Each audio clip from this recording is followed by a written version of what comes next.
خالی وضو کرنا بھی سارے گناہوں کو معاف کر دیتا ہے. تو ہم کوشش کریں اپنے وضو کو ہم پرفیکٹلی کریں. آئیے اس کے آگے بڑھتے ہیں. 9واں وہ کام جسے کرنے سے ہمارے گناہ معاف ہو جاتے ہیں وہ ہے سورۃ الفاتحہ جب نماز میں پڑھی جاتی ہے تو اس کے بعد آمین کا کہنا.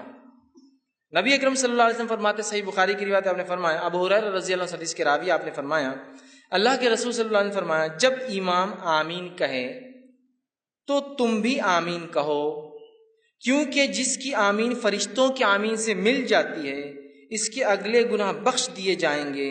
ابن شہاب جو راوی روایت کرتے وہ کہتے ہیں کہ رسول اللہ صلی اللہ علیہ وسلم بھی آمین کہا کرتے تھے.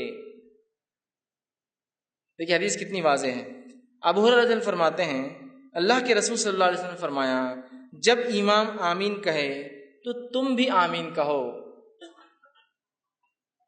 امام کو آمین کہنا چاہیے, اس لیے حدیث کری امام آمین کہے تو تم بھی آمین کہو.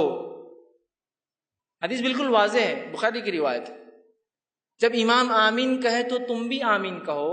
جب تمہاری آمین اور فرشتے بھی آسمان پہ آمین کہتے ہیں اس کے ساتھ اگر مل جائے تو تمہارے اگلے پورے گناہ معاف ہو جائیں گے, ہے نا. دوسری ایک حدیث میں آپ نے فرمایا کہا جو صحیح مسلم کی روایت ہے, ابو ہریرہ رضی اللہ عنہ کے راوی اور کہتے ہیں رسول اللہ صلی اللہ علیہ وسلم نے فرمایا جب کوئی تم میں سے آمین کہے تو فرشتے آسمان پر آمین کہتے ہیں, پس اگر بندے کی اور فرشتوں کی آمین مل جائے تو اس کے اگلے گناہ بخش دیے جاتے ہیں, گناہ معاف کر دیے جاتے ہیں. کتنی اہم بات ہے نا. اب ہم میں سے بہت سارے لوگ آمین بولتے ہی نہیں, تعصب کی بنیاد پر, لا علمی کی بنیاد پر, جہالت کی بنیاد پر. یہ تو بات بہرحال ہو سکتی ہے, بہت سے لوگ اختلاف کرتے ہیں آمین تیز بولا جائے ہلو بولا جائے, لیکن جو آیت جو حدیث ہے بخاری کی واضح ہے جب امام آمین کہے تو تم بھی آمین کہو. مطلب امام کو کہنا چاہیے, اسی طرح اللہ کے رسول فرمایا جب امام کہے تو تم بھی کہو, ہے نا. اور اللہ کے رسول خود کہتے تھے, اس لیے صحابہ نے سنا, پیچھے کہتے تھے تبھی تو سنا نا. اب کچھ لوگ کہتے نہیں وہ ہلو سے کہنا چاہیے. ٹھیک ہے, اس بات کو بھی اگر میں مان لوں, for the sake of argument بولتے ہیں نا, بحث کے تک ٹھیک ہے بات مان لیں کہ ہلو کہنا چاہیے, لیکن ہلو ہو یا تیز ہو کہنا تو ہے نا. لیکن ہلو ہے اور تیز ہو کہنا تو ہے نا. اب دیکھیے ہمارے پاس کیا ہو رہا ہے, غیر المغضوب علیہم ولا الضالین آمین انا اعطیناک الکوثر فصلی. اب اس میں تیز اور ہلو آمین کہاں ہے؟ چلیے آپ کہہ رہے کہ نہیں ہلو کہنا, ٹھیک ہے ہلو بولیں گے, لیکن آپ نے تو رکا ہی نا, ایسی گاڑی لے گئی کہ وہ اسپیڈ بریکر سے بھی سیدھا چلے گا. غیر المغضوب علیہم ولا الضالین, ٹھیک ہے آپ زور سے نہیں بولنا چاہتے لیکن بولنا تو ہے نا, دل میں بھی رکنا تو پڑے گا نا. بھاگ گئے آپ دوسری صورت کی طرف. امام کو چاہیے کہ وہ امامت کے ادب سیکھے. نبی اکرم صلی اللہ علیہ وسلم کی واضح حدیث ہے, اتنی بڑی فضیلت کو آپ چھوڑ دیتے اتنے آسانی سے.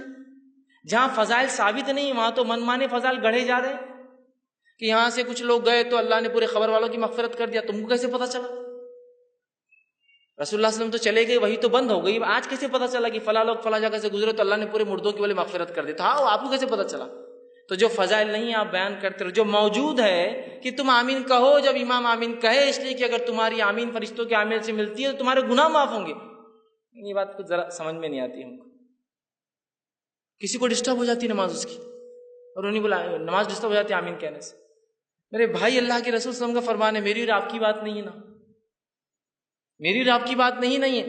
یہ رسول اکرم صلی اللہ علیہ وسلم فرمان ہے, اور کئی روایتیں ہیں. چلیے آپ بولتے ہیں ہلو بولنا چاہیے, لیکن ٹائم تو دیجیے ہلو بولنے کے لیے, ولا الضالین کے بعد, تاکہ وہ کہے آمین. دل میں کہنے کو بھی تو ٹائم لگتا ہے نا. نہاتے شروع ہوگا دوسرا ہی سیدھا.